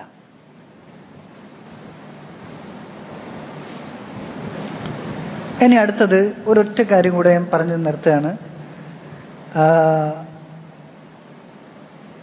ഇനി പറയാനുള്ളത് എന്താണ്? ഈ ഖദറിന്റെ വിഷയത്തിലുള്ള വ്യതിയാനങ്ങൾ എങ്ങനെയാണ് വന്നിട്ടുള്ളത് എന്നാണ്. നമുക്കറിയാവുന്നതാണ്, റസൂലുള്ളാഹി സ്വല്ലല്ലാഹു അലൈഹി വസല്ലമയുടെ കാലത്ത് ഖദറിന്റെ വിഷയത്തിൽ ചെറിയൊരു സംസാരം ഉണ്ടായ സമയത്ത് റസൂലുള്ളാഹി സ്വല്ലല്ലാഹു അലൈഹി വസല്ലം ശക്തമായിട്ട് എന്ത് ചെയ്തിട്ടുണ്ട്? അതിന് വിലക്കിയിട്ടുണ്ട്. പിന്നീട് അവരുടെ ഭാഗത്തു നിന്ന് അങ്ങനെ ഒരു സംസാരം തന്നെ വന്നിട്ടില്ല. പിന്നീട് ഒരേ ഒരു സംഭവമേ അതിൽ സ്ഥിരപ്പെട്ടിട്ടുള്ളൂ. എന്ത്? ഉമർ റളിയല്ലാഹു അൻഹു, ഞാൻ നേരത്തെ പറഞ്ഞ സംഭവം. അബൂ ഉബൈദ ആമിർ ഇബ്നു ജറാഹ് റളിയല്ലാഹു അൻഹു ചോദിക്കുകയാണെന്ത്? അതഫിറു മിൻ ഖദാഇല്ലാഹ് ഖാല അഫിറു മിൻ ഖദാഇല്ലാഹി ഇലാ ഖദാഇല്ലാഹ് എന്ന് ആര് പറഞ്ഞു? ഉമർ റളിയല്ലാഹു അൻഹു പറഞ്ഞു. ഇതാണ് സഹാബത്ത് എന്ന് പറയുന്നത്. അവര് ഖദറിന്റെ വിഷയത്തിൽ അവരെന്ത് ചെയ്തിട്ടില്ല? ലിമ വല കൈഫ്, എന്തിനങ്ങനെ, എങ്ങനെയെന്നും അവർ ചോദിച്ചിട്ടില്ല. അവരെന്ത് ചെയ്തത്? റസൂലുള്ളാഹി സ്വല്ലല്ലാഹു അലൈഹി വസല്ലം കൊണ്ടുവന്നത് അങ്ങനെ തന്നെ എന്ത് ചെയ്യാണ്? സത്യപ്പെടുത്തുകയാണ് ചെയ്തിട്ടുള്ളത്.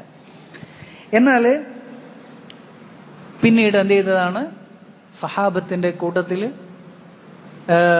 ഏറ്റവും അവസാനത്തെ സഹാബിമാര്, ഏറ്റവും അവസാനം വഫാത്തായിട്ടുള്ള സഹാബിമാർ ജീവിച്ചിരിക്കുന്ന സമയത്താണ് ഖദരിയത്തിന്റെ എന്താണ് ഫിത്ന വന്നത്. റസൂലുള്ളാഹി സ്വല്ലല്ലാഹു അലൈഹി വസല്ലം മുൻകൂട്ടി എന്ത് ചെയ്തിട്ടുണ്ട്?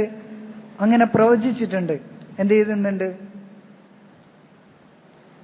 അങ്ങനെ ഒരു ഫിത്ന ഈ എന്ത് ചെയ്യും? ഭാവിയിൽ സംഭവിക്കുമെന്ന് പറഞ്ഞിട്ടുണ്ട്.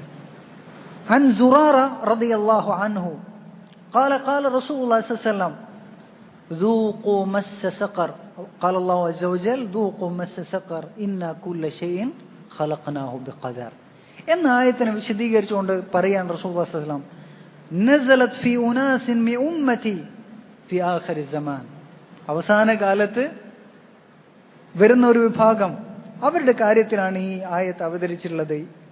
യുകദ്ദിബൂന ബിഖദരില്ലാ, അള്ളാഹിന്റെ ഖദറിനെ അവരെന്ത് ചെയ്യും? കളവാക്കും. അപ്പൊ അവര് അവസാന കാലത്താണോ വന്നിട്ടുള്ളത് എന്നുള്ള ഒരു ചോദ്യം വരും. സത്യത്തിൽ ഈ ഉമ്മത്ത് മൊത്തം എന്ത് ചെയ്യാണ്? മൊത്തം അവസാന കാലത്തുള്ള ഉമ്മത്താണ് അല്ലേ? ഒരു ചെറിയ വ്യത്യാസമുള്ളൂ. നാഫി ഇബ്നു ഉമർ റളിയല്ലാഹുവിന്റെ ഭൃത്യനാണ് അദ്ദേഹം. ജാഅ ഇലാ ഇബ്നു ഉമർ റളിയല്ലാഹു അൻഹു ഫഖാല ഇന്ന ഫുലാന യഖറഉ അലൈഹിക സലാം. അദ്ദേഹം ഇബ്നു ഉമറിന്റെ അടുത്തേക്ക് പോയിട്ട് പറയാണ്, ഇന്ന വ്യക്തി താങ്കൾക്ക് സലാം അറിയിക്കുന്നുണ്ടെന്ന് പറഞ്ഞ സമയത്ത് ഫഖാല ലഹു ഇബ്നു ഉമർ ബലഗനി അന്നഹു ഖദ് അഹ്ദഥ ഹദഥൻ ഫഇൻ കാന കദാലിക് ഫലാ തുഖ്രിഉഹു മിന്നി സലാം. അവന്റെ കാര്യത്തിൽ ഒരു കാര്യം സംഭവിച്ചിട്ടുണ്ട്, അങ്ങനെ സംഭവിച്ചിട്ടുണ്ടെങ്കിൽ എന്റെ സലാം അവന് മടക്കേണ്ടതില്ല എന്നാണ് പറഞ്ഞുള്ളത്. فإني سمعت رسول الله صلى الله عليه وسلم يقول يكون في هذه الأمة مسح وخسف. ഈ ഉമ്മത്തില് ഒരുപാട് ഭൂമി ഒരുപാട് ഭൂമി പിളർന്നിട്ടുള്ള ഭൂകമ്പങ്ങൾ ഉണ്ടായിത്തീരും. അതുപോലെ തന്നെ ഖസ്ഫുകൾ ഉണ്ടായിത്തീരും. എന്ന് പറഞ്ഞാൽ മനുഷ്യൻ മറ്റ് ജീവികളിലേക്ക് മാറ്റപ്പെടുന്ന അവസ്ഥകൾ ഉണ്ടാകും. അതുപോലെ തന്നെ വകദാലിക ഫിൽ മുകദ്ദബീന ബിൽ ഖദർ അൽ മുകദ്ദബൂന ബിൽ ഖദർ. അതേപോലെ തന്നെ ഖദറിനെ കളവാക്കുന്ന ആളുകൾ ഉണ്ടാകും. ഇബ്നു അബ്ബാസ് റളിയല്ലാഹു അൻഹു പറഞ്ഞു, ഖാല ഉമർ റളിയല്ലാഹു അൻഹു الرجم حد من حدود الله فلا تخدعوا عنه وآية ذلك أن رسول الله صلى الله عليه وسلم رجم. നമുക്കറിയാവുന്നതാണ്, ഉമർ റളിയല്ലാഹു അൻഹു പറഞ്ഞിട്ടുണ്ടെന്ന് ഖുർആനില് റജ്മിന്റെ ആയത്തുണ്ട്. കല്ലെറിഞ്ഞ് വ്യഭിചാരം ചെയ്ത മുഹ്സനിനെ കല്ലെറിഞ്ഞു കൊല്ലുന്ന എന്ന് പറയുന്ന ആയത്തുണ്ട് എന്ന് പറഞ്ഞിട്ടുണ്ട്. സത്യത്തിൽ നമ്മൾ ഖുർആനിൽ ഏതെങ്കിലും ഒരു ആയത്ത് കണ്ടിട്ടുണ്ടോ? വ്യഭിചാരം ചെയ്യുന്ന ആള് മുഹ്സനായ ഒരാളെ കല്ലെറിഞ്ഞു കൊല്ലണം എന്ന് പറയുന്ന ഒരായത്ത് ഇല്ല, കണ്ടിട്ടില്ല. ഉണ്ടോ? ഒപ്പുണ്ടോ? ഇല്ല, നിലവിലില്ല, ഒരായത്തും ഇല്ല. അപ്പോ ഇത് ഖുർആനിന്റെ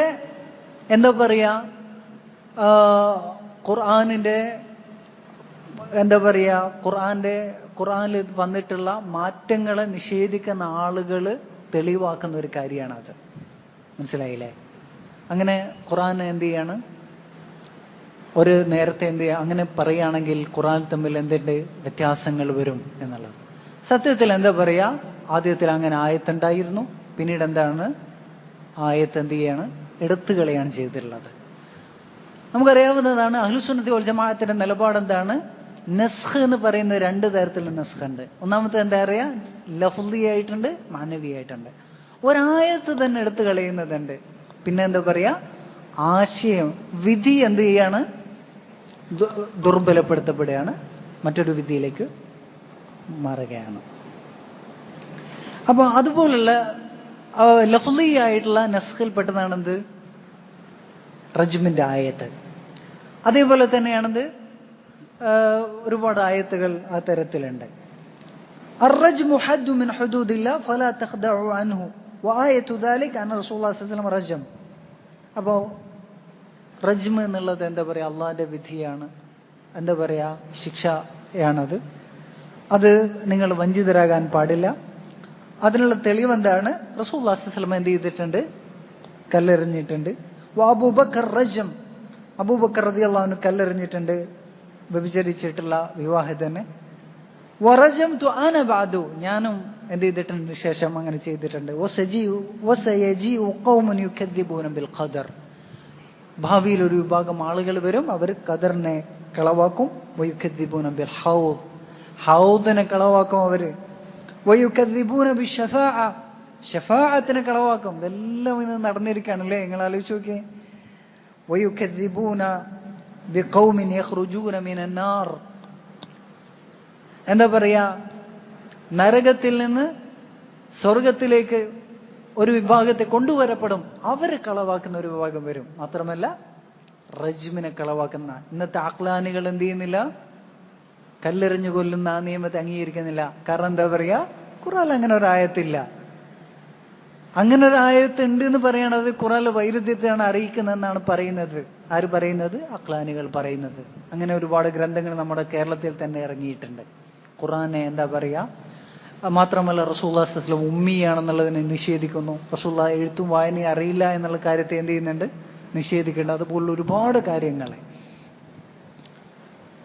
ശരി, അതുപോലെ തന്നെ ജംഉൽ ഖുർആൻ, ഖുർആൻ ക്രോഡീകരണത്തെ നിഷേധിക്കുന്നു. ഒരുപാട് സംഗതികൾ നമ്മുടെ നാട്ടിൽ തന്നെ എന്ത് ചെയ്യുന്നുണ്ട്, പുതിയ പുതിയ വാദങ്ങൾ വരുന്നുണ്ട്.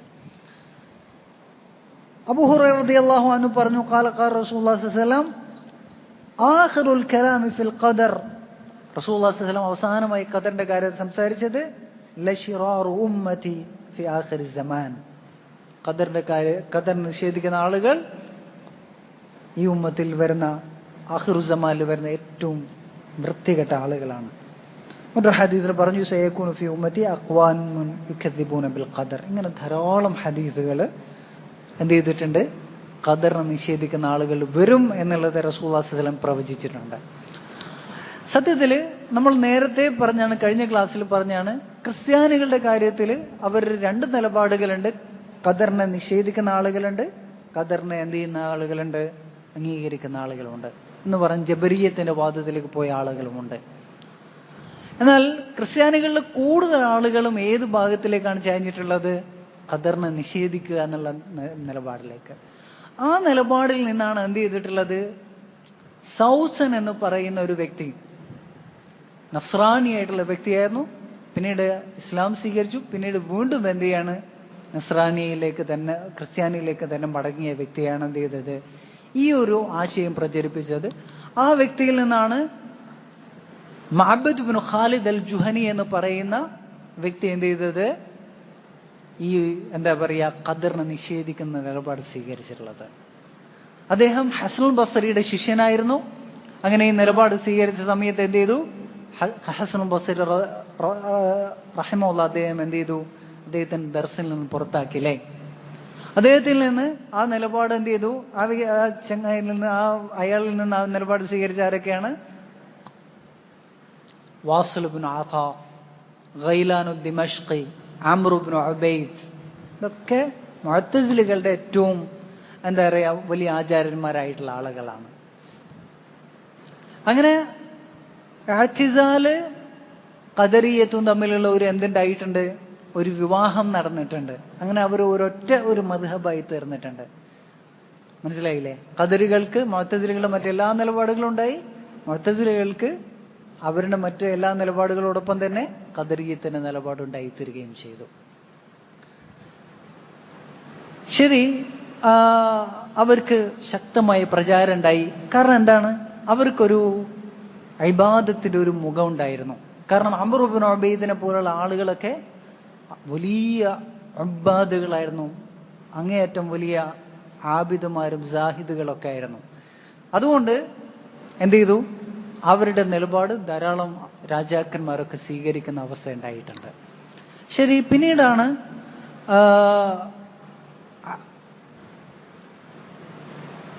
ഇസ്ലാമിക ഖിലാഫത്തിന്റെ ശേഷം എന്ന് പറഞ്ഞാൽ ഖുലഫാ റാഷിദീങ്ങൾക്ക് ശേഷം, ഖുലഫാ റാഷിദീങ്ങൾക്ക് ശേഷം ആ ഉമവികളുടെ കാലത്താണ് എന്ത് ചെയ്തത്, ജബരിയത്തിന്റെ നിലപാടുകൾ ഉണ്ടായിത്തീരുന്നത്. ജബരിയത്തിന്റെ നിലപാട് വരാനുള്ള പശ്ചാത്തലം എന്താണെന്നറിയാവോ? അത് നമ്മുടെ നാട്ടിൽ സംഭവിച്ച അതേപോലെയാണ്.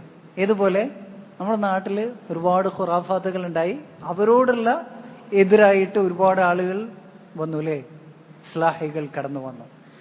അതേ അവസരത്തിൽ അവര് ശക്തമായി ശിർക്കിനെയൊക്കെ എതിർത്ത സമയത്തോ നേരത്തെ അവരിലുണ്ടായ ഒരുപാട് ഖൈറുകൾ ഇവിടെ നഷ്ടപ്പെടുകയും ചെയ്തു. ഏതുപോലെ, വസ്ത്രധാരണത്തിലുള്ള ഖൈറ്, അതേപോലെ തന്നെ എന്താ പറയാ, ഉലമാക്കൾ ആദരിക്കുക, ബഹുമാനിക്കുക, ഇതുപോലുള്ള കാര്യങ്ങൾ. പിന്നീടുള്ള ദായിമാരെന്നൊക്കെ പറഞ്ഞാൽ എന്താ പറയാ, പേൻസും ഷർട്ടൊക്കെ ഇട്ടിട്ടുള്ള ഒരു എന്താ പറയാ അങ്ങനെയുള്ള ഒരു ദായിമാർ കടന്നു വരാൻ തുടങ്ങി. അതേപോലെ തന്നെ ഒരുപാട് ഇൽമിന് വേണ്ടിയുള്ള യാത്രകൾ, അതുപോലെ ദർസുകൾ, പള്ളിയിലുള്ള ദർസുകൾ, ഇതൊക്കെ മാറിയിട്ട് പിന്നെ എന്തായി മാറി അല്ലേ. അങ്ങനെയുള്ള ഒരുപാട് അവരുടെ ഭാഗത്തുണ്ടായിരുന്ന ഒരുപാട് നന്മകൾ എന്താ പറയാ, അവരോടുള്ള വൈരാഗ്യം കാരണം, എതിർപ്പ് കാരണത്താൽ ആ നന്മകൾ വരെ ഉപേക്ഷിക്കുന്ന അവസ്ഥയ്ക്ക് വന്നു. ഇതേ അവസ്ഥയാണ് ആർക്ക് വന്നത്, ജബരിയത്തിന് വന്നത്. സത്യത്തിൽ അവരെന്ത് ചെയ്യാണ്, മുഅ്തസിലികൾക്കെതിരെ ദഅവത്ത് ചെയ്ത ആളുകളാണ്. പക്ഷെ അവരതിൽ എന്താ പറയാ പിഴച്ച അവസാനം നേരെ ഓപ്പോസിറ്റായ അവസ്ഥയിലേക്ക് എത്തി. നമുക്ക് തീരെ ഇഖ്തിയാറില്ല, കസ്ബില്ല എന്നുള്ള നിലപാടിലേക്ക് എത്തി. അതേപോലെയാണ് പിന്നീട് സംഭവിച്ചത്. മുഅ്തസിലികൾക്കെതിരായിട്ട് കുല്ലാബികൾ, എന്താ പറയാ, അദ്ദേഹത്തിന്റെ പേര് മുഹമ്മദ് ബിൻ കുല്ലാബ് എന്നാണെന്ന് തോന്നുന്നു അദ്ദേഹത്തിന്റെ പേര്. മുഅ്തസിലികൾക്കെതിരിൽ ദഅവത്തുമായി വന്ന വ്യക്തിയാണ്. അദ്ദേഹത്തിന് എന്തുണ്ടായി? മുഅ്തസിലികളിൽ നിന്നുള്ള ഒരുപാട് തഅസീറുകൾ ഉണ്ടായി. അതേപോലെ തന്നെ അവരിലുള്ള ഒരുപാടുകൾ നഷ്ടപ്പെട്ട് നേരെ ഓപ്പോസിറ്റായ നിലപാടുകളിലേക്ക് പോവുകയും ചെയ്തു. അതാണ് അശരികൾ കണ്ടുവരുന്ന ഒരുപാട് അള്ളാഹുവിന്റെ പ്രവൃത്തികളിലെ ഹിക്മത്തുകൾ നിഷേധിക്കലും അതുപോലെ തന്നെ ജബരിയത്തിന്റെ വാദം, അങ്ങനത്തെ ഒരുപാട് വാദങ്ങൾ ആ അടിസ്ഥാനത്തിലാണ് വന്നിട്ടുള്ളത്. അപ്പോ ഇൽമിന്റെ അടിസ്ഥാനത്തിലല്ലാതെ ഒരു കക്ഷിയെ എതിർക്കാൻ പോയി കഴിഞ്ഞാൽ പിന്നെ എന്ത് ചെയ്യും? അവരെ നന്മ വരെ നിഷേധിക്കുന്ന അവസ്ഥയിലേക്ക് എത്തിപ്പോവുകയാണ്. അപ്പോ മാത്രമല്ല നമുക്ക് കാണാൻ കഴിയും, ജബരിയത്തിന്റെ വാദം വരുന്നതിന്റെ ഒരു ശൃംഖല എന്ന് പറയുന്നത് ഇമാം ഇബ്നു അസാക്കിർ റഹിമഹുല്ലാഹ്, അദ്ദേഹം അശരിയാണ്. അദ്ദേഹം തന്നെ പറയാണ്, വഖദ് അഖദൽ ജഅദു ബിദ്അതഹു. ജഹബ് ബിൻ സഫാന്റെ ഷെയ്ഖാണ് ആര്? ജഅദ് ബിൻ ദിർഹം. ജഅദ് ബിൻ ദിർഹം അവന്റെ ബിദ്അത്ത് സ്വീകരിച്ചിട്ടുള്ളത് ബയാൻ, ബയാനിൽ നിന്നാണ്. ബയാൻ ഒരു വ്യക്തിയുടെ പേരാണ്, ഇബ്നു സമആൻ. വഅഖദഹ ബയാൻ അൻ താലൂത്ത്. ബയാൻ ആരിൽ നിന്നാണ് ആ ബിദ്അത്ത് എടുത്തിട്ടുള്ളത്? താലൂത്തിൽ നിന്നാണ്. താലൂത്ത് ആരാണ്? ഇബ്നു ഉഖ്തി ലബീദ് ഇബ്നുൽ ആസം. റസൂലുള്ളാഹി സ്വല്ലല്ലാഹു അലൈഹി വസല്ലമക്ക് സിഹർ ചെയ്തിട്ടുള്ള ലബീദ് ഇബ്നുൽ ആസമിന്റെ സഹോദരിയുടെ മകനാണ് ആര്? താലൂത്ത്. ആ താലൂത്തിന്റെ ശിഷ്യനാണ് ആര്? ബയാന്റെ ശിഷ്യനാണ് ആര്? ജഅദ് ഇബ്നു ദിർഹം. ആ ജഅദ് ഇബ്നു ദിർഹമിന്റെ ശിഷ്യനാണ് ജഹബ് ബിൻ സഫാൻ. അപ്പൊ നിങ്ങൾ ആലോചിച്ച് നോക്കിയേ, മുഅ്തസിലികൾ നേരെ എത്തിപ്പെടുന്ന എവിടത്തേക്കാണ്? ക്രിസ്ത്യാനികളിലേക്കാണ്. ജഹമികൾ നേരെ എത്തിപ്പെടുന്നതോ ജൂതന്മാരിലേക്കാണ് എത്തിപ്പെടുന്നത്. അതുകൊണ്ട് നമുക്കറിയാവുന്നതാണ്, പിന്നീട് വന്ന അഖ്ലാനികൾ, ഉദാഹരണം ഈജിപ്തിലുള്ള എന്താ പറയാ അൽ മദ്രസത്തുൽ അഖ്ലിയ, അവർക്ക് കൂടുതൽ എന്താ പറയാ നസ്രാണികളുടെ ആ ഒരു ദഅവ സ്റ്റൈലാണെങ്കിലും മറ്റെല്ലാ നിലപാട് അങ്ങോട്ടേക്കാണ് എന്ത് ചെയ്യുന്നത്? ചേരുന്നത്. എന്നാൽ അശരികളാണെങ്കിലും സൂഫികളാണെങ്കിലും അതുപോലെ തന്നെ ഷിയകൾ, ഇതൊക്കെ ഒരേ എന്താ പറയാ ഒരേ പരമ്പരയിൽ വന്ന ആളുകളാണ്. അവരൊക്കെ ഒരുപാട് മസലയിൽ ഒരേ നിലപാട് സ്വീകരിക്കുന്ന ആളുകളാണ്. ശരി, അവസാനമായിട്ട് നമുക്ക് ജബരിയത്തിന്റെ സംഗതി നമ്മൾ പറഞ്ഞാണ്. അവരുടെ അതേ നിലപാടാണ് ആര് സ്വീകരിച്ചത്? സൂഫികൾ സ്വീകരിച്ചത്. അതേ നിലപാടാണ് ആര് ഷിയകൾ സ്വീകരിച്ചത്. അതേപോലെ തന്നെ അശാരികൾ സ്വീകരിച്ചിട്ടുള്ളത്. അപ്പൊ ഇവിടെ നമുക്ക് വരുന്ന ഒരു ചോദ്യമാണ്, നമ്മൾ എന്തിനാ ഇതൊക്കെ പഠിക്കണത്? ഇങ്ങനെ ആ കാലത്ത് എന്തൊക്കെയോ നടന്നിട്ടുണ്ട്, നമ്മളിതൊക്കെ എന്തിനാ മനസ്സിലാക്കുന്നുള്ളൊരു ചോദ്യം വരും. സത്യത്തില് അതേ നിലപാട് തന്നെയാണ് ഇന്നും എന്ത് ചെയ്തിട്ടുള്ളത്? ഇന്നത്തെ ലോകത്തുള്ള വ്യത്യസ്തങ്ങളായ മദ്ഹബുകളും ചിന്താഗതിയിലും പരന്നു കിടക്കുന്നത്.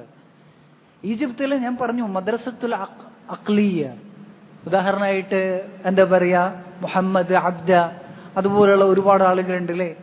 അവരുടെയൊക്കെ നിലപാടുകൾ ഖദറിന്റെ വിഷയത്തിൽ ആരുടെ നിലപാടാണ്? മുഅ്തസിലികളുടെ നിലപാടാണ്. നമുക്കത് വായിക്കാൻ കഴിയും അവരുടെ ഗ്രന്ഥങ്ങളിൽ നിന്ന്. ഞാനിപ്പോൾ അത് വായിക്കുന്നില്ല, സമയം കുറവായതിന്റെ പേരിൽ. എന്നാൽ അശാരികളുടേത്, ഉദാഹരണമായിട്ട് ഈജിപ്തിലുള്ള അസർ യൂണിവേഴ്സിറ്റിയുടെ എന്താ പറയാ മുഫ്തിയായ റെക്ടറും അതുപോലെ തന്നെ അവിടുത്തെ എന്താ പറയാ മുഫ്തിയായിരുന്ന ഈജിപ്തിലെ മുഫ്തിയായിരുന്ന ആളുകളൊക്കെ കൂടുതലും ആരുടെ ജബരിയത്തിന്റെ വാദത്തിലേക്കാണ് പോയിട്ടുള്ളത്. മനസ്സിലായില്ലേ? അപ്പോ നമ്മള് മാത്രമല്ല, അത് എവിടുന്ന വന്നത്? ജൂത ക്രിസ്ത്യാനികളിൽ നിന്നാണ് നിലപാട് വന്നത്. അതേപോലെ തന്നെ പിന്നെ ഈ മറ്റെല്ലാ നിലപാടുകൾക്കും എന്തുണ്ട്? ശക്തമായ ഉസൂലുകളുണ്ട്. നമ്മളിപ്പോ ഉദാഹരണമായിട്ട് എന്താ പറയാ കമ്മ്യൂണിസം എന്ന് പറഞ്ഞാൽ ഇന്നലെ ഒരാൾ കണ്ടുപിടിച്ച സംഗതിയൊന്നും അല്ല, അത് നേരത്തെയുള്ള സംഗതി തന്നെയാണ്. അത് എന്താ പറയാ പിന്നെ മൂസ അലൈഹി സ്വലാത്തു വസ്സലാമയുടെ കാലത്തിന് മുമ്പ് തന്നെ ഉണ്ടായിട്ടുള്ള എന്താ പറയാ ചിന്താഗതികളിൽ നിന്ന് വന്നിട്ടുള്ളതാണ്. അതുപോലെ പല പല നിലപാടുകളും വ്യത്യസ്തങ്ങളായിട്ടുള്ള ഇഷ്തിറാഖിയത്ത് ആണെങ്കിലും അതുപോലെ തന്നെ റസ്മാലിയ, അങ്ങനെ പല പല ചിന്താഗതികൾ, അതൊക്കെ പഴയതിൽ നിന്ന് തന്നെ വന്നിട്ടുള്ളതാണ്. അപ്പൊ അത് പഠിച്ചാൽ മാത്രമാണ് നമുക്ക് ഇന്നത്തെ ഒരുപാട് എന്താ പറയാ ഇന്നത്തെ ആധുനിക ഫിലോസഫികളൊക്കെ പഴയ ഫിലോസഫിയിൽ നിന്ന് തന്നെ എന്താണ് ഉടലെടുത്ത് നമ്മൾ കാണാൻ കഴിയും. ശരി, അപ്പൊ ഞാൻ ഇതുവരെ സംസാരിച്ചത് വളരെ വിശദമായൊരു സംഗതി എന്താണ്, വളരെ ചുരുക്കിയാണ് ഞാൻ പറഞ്ഞിട്ടുള്ളത്. മാത്രമല്ല പിന്നീടൊരു സംഗതിയാണെന്ന്, നമുക്ക് തെരഞ്ഞെടുക്കാനുള്ള അവസരം ഉണ്ടെങ്കിൽ തന്നെ മറ്റൊരു ഹദീസിൽ നമുക്ക് കാണാൻ കഴിയും, ഇന്ന കുല്ല നഫ്സിൻ മൻഫൂസ എന്താണ് ഖുദ്ദിറ ലഹു മകാനുഹു ഫിൽ ജന്ന ഔ ഇന്നാർ വകുല്ലു മുയസ്സറു ലിമാ ഖുലിഖ ലഹ്. ഓരോരുത്തരും അവൻ സൃഷ്ടിക്കപ്പെട്ടത് സ്വർഗത്തിലാണോ നരകത്തിലേക്കാണോ അതിലേക്ക് അവൻ നയിക്കപ്പെടും, എളുപ്പമാക്കപ്പെടുമെന്നാണ് പറഞ്ഞത്. അപ്പൊ നമ്മൾ എന്തിനാണ് ഇങ്ങനെ, അപ്പോൾ ആ തെരഞ്ഞെടുക്കലും നയിക്കപ്പെടുകയും ഇത് തമ്മിൽ ഒരു വൈരുദ്ധ്യവും ഇല്ല. നമ്മൾ തെരഞ്ഞെടുക്കുന്നത് തന്നെയാണ് എന്ത് ചെയ്തത്, നമ്മൾ നയിക്കപ്പെടുകയും ചെയ്യുന്നത്. അപ്പൊ ഇതെല്ലാം വിശദമായി ഉലമാക്കൾ സംസാരിച്ചാണ്, ഞാനതെല്ലാം ചുരുക്കിയാണ് പറഞ്ഞിട്ടുള്ളത്. ഒരു 5 മിനിറ്റ് ഇതിനെക്കുറിച്ചൊക്കെ ഉള്ള ഒരു ചോദ്യമാണ്. ശരി, അപ്പൊ നമ്മൾ ആദ്യമായിട്ട് പറഞ്ഞിട്ടുള്ള എന്താണ്, അഹ്ലുസുന്നത്തി വൽ ജമാഅത്തിന്റെ നിലപാട് ഖദർ പോലെ മറ്റ് വിശ്വാസപരമായ എല്ലാ കാര്യങ്ങളോടുള്ള നിലപാട് എന്താണ്, അതിലെന്താണ്, എങ്ങനെയാണ് നമ്മൾ അതിലുള്ള ഇൽമ് സ്വീകരിക്കുന്നത്, എന്താണ്, തൗഖീഫിയത്താണ് അല്ലേ. ഖുർആനിലും സുന്നത്തിലും പരിമിതപ്പെടുക എന്നുള്ളത്. അതില് എന്താ പറയാ, ഒരു കാര്യം സ്ഥിരീകരിക്കുന്നതാണെങ്കിലും നിരാകരിക്കുന്നതാണെങ്കിലും ഖുർആൻ സുന്നത്തിന്റെ അടിസ്ഥാനത്തിലാണ്. ഇനി മക്കയിലെ മുശ്രിക്കുകളുടെ നിലപാട് എന്തായിരുന്നു ഖദറിന്റെ വിഷയത്തിൽ? എന്താ നിലപാട്? നിങ്ങള് ആരാ പറയാ? ശരി, ഖദറിനെ അംഗീകരിച്ചിട്ടുണ്ട്. അടിസ്ഥാനപരമായി ഖദറിനെ അവർ അംഗീകരിക്കാറുണ്ടായിരുന്നു. പക്ഷെ അവര് ആ ഖദർ കൊണ്ട് എന്ത് ചെയ്യാറുണ്ടായിരുന്നു, അവരുടെ തിന്മകൾക്ക് അവർ തെളിവാക്കാറുണ്ടായിരുന്നു. ജൂതന്മാരുടെ കാര്യത്തിൽ 2 നിലപാടുകളുണ്ട്. ജബരീയത്തിന്റെ നിലപാടുണ്ട്, പിന്നീട് വന്ന മുഅ്തസിലത്തിന്റെ നിലപാടുണ്ട്. കൂടുതൽ അവരുടെ ഏത് നിലപാടാണുള്ളത്? ജബരീയത്തിന്റെ നിലപാടാണ്. നസ്രാനികളാണെങ്കിൽ കൂടുതൽ അവരിൽ മുഅ്തസിലികളുടെ നിലപാടിനോട് അവർ ചായ്ന്നു നിൽക്കുന്നത്. ശരി, പിന്നീട് ഇന്ത്യക്കാരുടെ ഉദാഹരണമായിട്ട് ഹിന്ദുക്കളുടെയും അതുപോലെ ബുദ്ധന്മാരുടെയൊക്കെ നിലപാട് എന്താണ്? എന്താ നിലപാട്? അതെ, ഓരോരുത്തരും ജനിക്കുന്നതിന്റെ അന്നത്തെ അവരുടെ നക്ഷത്രവും നാളും സമയത്തിന്റെ അടിസ്ഥാനത്തിലിരിക്കും അവരുടെ ഭാവിയിലുള്ള അവരുടെ വിധികളെല്ലാം തന്നെ. ശരി, അടുത്തതായിട്ട് അള്ളാഹ് എല്ലാം തഖ്ദീർ ചെയ്തിട്ടുള്ള തെളിവെന്താണ്? എന്താ തെളിവ്? അതൊക്കെ പറ, ആരോ പറയാ? തെളിവ് ആരോ പറയാ? ഇന്ന കുല്ല ശൈഇൻ ഖലഖ്നാഹു ബിഖദർ. എല്ലാം നാം ഖദർ നേരത്തെയുള്ള തഖ്ദീറിന്റെ അടിസ്ഥാനത്തിലാണ് സൃഷ്ടിച്ചിട്ടുള്ളതെന്ന് പറഞ്ഞു അല്ലേ. ഖദാഇന്റെ ഭാഷാർത്ഥം എന്താണ്? എന്താ പറയാ ഖദാഇന്റെ ഭാഷാർത്ഥം? മലയാളത്തിൽ പറഞ്ഞാൽ മതി. എന്താ ഖദാ എന്ന് പറഞ്ഞാല്? ആരാ പറയാ? ഖദാ എവിടുന്നോ ശബ്ദം കേൾക്കുന്നുണ്ടാ? വിധിക്കുക, സൃഷ്ടിക്കുക, വിരമിക്കുക അല്ലെ. അല്ലെങ്കിൽ ചുരുക്കി പറഞ്ഞാൽ സൃഷ്ടിപ്പാണ് ഖദാഇന്റെ അർത്ഥം. എന്നാൽ ഖദറിന്റെ അർത്ഥമോ അത് തഖ്ദീറാണ്, കണക്കാക്കലാണ്. അപ്പോ ഖദാ എന്താ പറയാ അറിയിക്കുന്നത്? ഖദറിന്റെ അവസാനത്തെ 2 മർത്തബയാണ്. മശീയത്തും ഖൽഖാണ് അറിയിക്കുന്നത്. ഖദർ അറിയിക്കുന്നത് ആദ്യത്തെ 2 മർത്തബ ഇൽമും കിതാബത്തുമാണ് അറിയിക്കുന്നത്. ശരി, ഇനി അത് പറഞ്ഞുപോയി. എന്ത് ഖദറിന്റെ മറാത്തിബുകൾ ഏതൊക്കെയാണ്? ഖദറിന്റെ മറാത്തിബുകൾ ഏതൊക്കെയാണ്? 1 ഇൽമ്, രണ്ടാമത്തേത് ആരും പറയാ? രണ്ടാമത്തേത് കിതാബ, മൂന്നാമത്തേത് മശീഅ, നാലാമത്തേത് സൃഷ്ടിപ്പ് തന്നെ ഖൽഖ്. ഇനി തഖ്ദീർ കിതാബത്ത് 4 തരത്തിലുണ്ട് അല്ലേ? ഒന്നാമത്തെ ഏതാണ്? അത്തഖ്ദീറുൽ ആം, പൊതുവായ തഖ്ദീർ. അതേതാണ്? ലൗഹുൽ മഹ്ഫൂദിൽ രേഖപ്പെടുത്തിയത്, ഫി ഉമ്മിൽ കിതാബ്. രണ്ടാമത്തേത് അത്തഖ്ദീറു, മലയാളത്തിൽ പറഞ്ഞാൽ മതി. അതെ, ആദം അലൈഹിസ്സലാത്തു വസ്സലാമയെ മലക്കുകൾ രേഖപ്പെടുന്ന ആദം അലൈഹിസ്സലാത്തു വസ്സലാമയുടെ മുതുകിൽ നിന്ന് മുഴുവൻ മനുഷ്യരെയും ഉയർത്തെഴുന്നേൽപ്പിച്ച സമയത്ത് അവരിൽ നിന്ന് എന്ത് ചെയ്തത്? അവരുടെ കാര്യം തീർപ്പാക്കിയത്. പിന്നെ അത്തഖ്ദീറു അൽ ഉമുരി, ഓരോരുത്തരുടെയും കാര്യം, അവര് എന്താ പറയാ, ആയുസ് എങ്ങനെയായിരിക്കും, അത് അവരുടെ എന്താ പറയാ ഉമ്മാന്റെ ഗർഭാശയത്തിൽ അവർക്ക് രേഖപ്പെടുത്തപ്പെടും അല്ലേ? പിന്നെ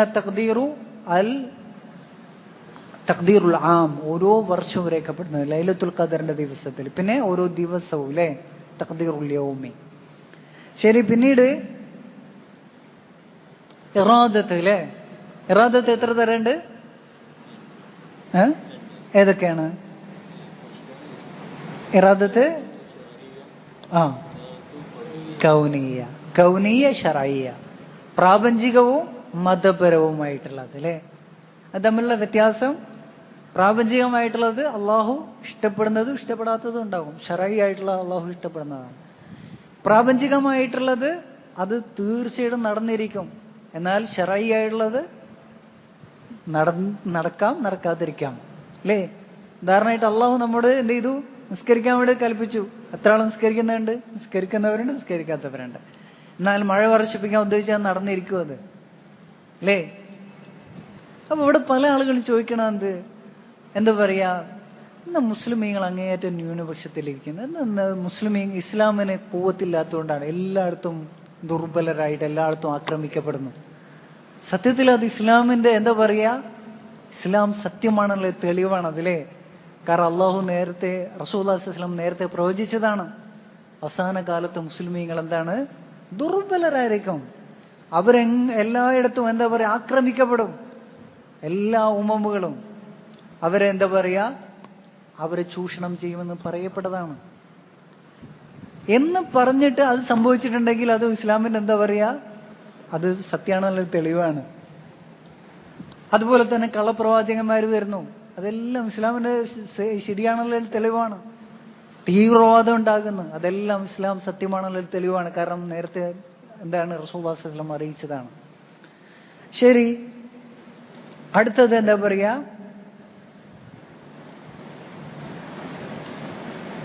ശരി, ഇറാദത്ത്. ഇനി എന്താ പറയാ, മനുഷ്യന്മാർക്ക് എന്തുണ്ട്? കസ്ബും ഇഖ്തിയാറും ഉണ്ട് അല്ലേ? അവർക്ക് തെരഞ്ഞെടുക്കാനുള്ള അവസരം അവരുടെ മതപരമായ കാര്യത്തിൽ ദുനിയാവിൽ അവർക്കുണ്ട്. അടുത്തതായിട്ട് നമുക്ക് കിതാബത്താണ്, അല്ലെ ഖൽഖാണ് അല്ലേ? അത് അവിടെ നമ്മൾ മനസ്സിലാക്കിയത് എന്താണ്? ഖൽഖു അഫ്ആലിൽ ഇബാദ്, നമ്മുടെ പ്രവൃത്തികൾ വരെ ആരാണ് സൃഷ്ടിക്കുന്നത്? അള്ളാഹു ആണ് സൃഷ്ടിക്കുന്നത് എന്നുള്ളത്. ശരി, പിന്നെ ഖദർ കൊണ്ട് ഏത് കാര്യത്തിൽ തെളിവാക്കാം, ഏത് കാര്യത്തിൽ തെളിവാക്കാൻ പാടില്ല? മലയാളത്തിൽ പറഞ്ഞാൽ മതി. ഖദർ കൊണ്ട് നമുക്ക് ന്യായീകരണം പറയാൻ, തെളിവ് ഉന്നയിക്കാൻ പറ്റുന്നത് ഏത് കാര്യത്തിലാണ്? മസായിബുകളുടെ കാര്യത്തിൽ അല്ലേ? ദുരിതങ്ങളുടെ കാര്യത്തിൽ, പ്രയാസങ്ങളുടെ കാര്യത്തിൽ പറ്റും. നമ്മുടെ ന്യൂനതകളുടെ കാര്യത്തിലും തിന്മയുടെ കാര്യത്തിലും തെളിവാക്കാൻ പറ്റൂല. ശരി, പിന്നെ അടുത്തത് നമ്മൾ പറഞ്ഞിട്ടുള്ളത്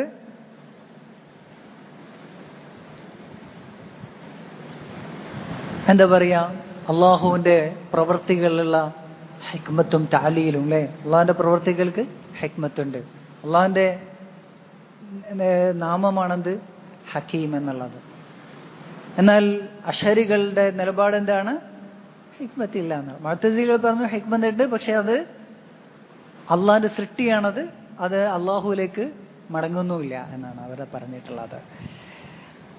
മാത്രമല്ല, ഇനി ഖദരിയത്തിന്റെ ചരിത്രം എന്താണ്? ആരാണ് ഖദരിയത്തിന്റെ അത് കൊണ്ടുവന്നത്? ആരാണ്? സൗസൻ എന്ന് പറയുന്ന നസ്രാനിയാണ് അത് പ്രചരിപ്പിച്ചിട്ടുള്ളത്. അയാളിൽ നിന്ന് ആരാണ് സ്വീകരിച്ചത്? മഅബദ് ബിൻ ഖാലിദ് അൽ ജുഹനിയിലെ അയാളിൽ നിന്ന് മുഅ്തസിലികളുടെ ആചാര്യന്മാരായിട്ടുള്ള വാസിൽ ബിൻ അതാ, ഗൈലാൻ ദിമഷ്ഖി, അംർ ബിൻ ഉബൈദ് എല്ലാം അത് സ്വീകരിച്ചു അല്ലേ? പിന്നെ അതുപോലെ തന്നെ ഇനി ജബരിയത്തിൻ്റെതോ അതങ്ങ് ലബീദ് ഇബ്നുൽ ആസം റസൂലുള്ളാഹി സ്വല്ലല്ലാഹു അലൈഹി വസല്ലം സിഹർ ചെയ്തിട്ടുള്ള ആളിൽ നിന്ന് പരമ്പരയായിട്ട് വന്നിട്ടുള്ളതാണ്. ശരി, ഇനി ഖദറിന്റെ വിഷയത്തിൽ ഏറ്റവും നല്ല ഗ്രന്ഥങ്ങൾ ഏതൊക്കെയാണ്? ഏറ്റവും നല്ല ഗ്രന്ഥം ശിഫാഉൽ അലീൽ ഫി മസായിൽ ഖദാ വൽ ഖദർ വൽ ഹിക്മത്തി വത്തഅലീൽ. ഇങ്ങനെ അതുപോലെ തന്നെ അൽ ഖദാ വൽ ഖദർ ലിൽ ബൈഹഖി. ഇതെല്ലാം ഞാൻ വളരെ ചുരുക്കിയാണ് പറഞ്ഞിട്ടുള്ളത്. ഇനി അവസാനമായി നമ്മൾ മനസ്സിലാക്കേണ്ടത് എന്താ പറയാ, അള്ളാഹുന്റെ ഖദർ എന്ന് പറഞ്ഞാൽ എന്താണ്? ഈ മുഴുവൻ പ്രപഞ്ചത്തെയും അള്ളാഹു എങ്ങനെയാണോ ഒരു കൃത്യമായ ഒരു ഘടനയിൽ കൊണ്ടുപോകുന്നത്, ആ ഘടനയുടെ പേരാണെന്ത്? ഖദർ എന്ന് പറയുന്നത്. എത്ര എന്താ പറയാ വലിയ വിഷയമാണെന്നുള്ളത് ആ സംഗതിയെ സംബന്ധിച്ച് ഊഹിച്ചാൽ തന്നെ നമുക്ക് മനസ്സിലാകുന്നതാണ്. എനിക്ക് മലയാളത്തിന്റെ പരിമിതിയൊക്കെ വളരെ എന്താ പറയാ ഈ വിഷയത്തിൽ വ്യക്തതയില്ലായ്മയൊക്കെ കാരണമായിട്ടുണ്ട്. വഹാദ വല്ലാഹു തആല അലം വസല്ലല്ലാഹു വസല്ലം അലാ നബിയിന മുഹമ്മദ്. അൽഹംദുലില്ലാഹി റബ്ബിൽ ആലമീൻ.